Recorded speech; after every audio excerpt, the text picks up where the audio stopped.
Duol mochung'ne neno n'oganda yudo ratich gi CAJ ochako chenro mar chiwo puonj n'oganda mag Garissa kaka yo mar duoko piny ywaruok ewi sir michiwo gi chenro mar bero aluora. Moko kuom okang' ma ibiro kaw en yiene kamati mawuok e od bura mopogore opogore e golo paro kaka chenro ibiro taa.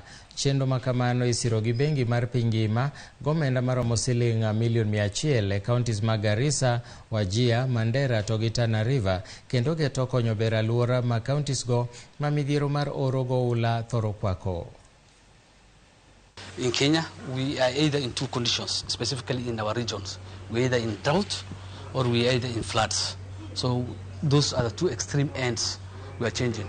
So the reason as to why this program is there is to enhance the local communities, to enhance their vulnerability.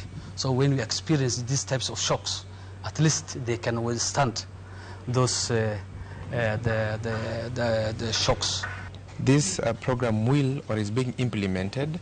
We believe strongly that there will be a number of complaints that will arise around climate change actions, initiatives. So the Commission appreciates the fact that climate change is having a serious impact on the local communities.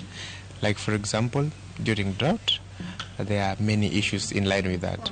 When there is rains, there are also many issues around raining season. So we believe that before the complaint is escalated to us as a commission, the county government should have mechanisms, should have infrastructures, and also knowledge, tools to be able to handle the complaints.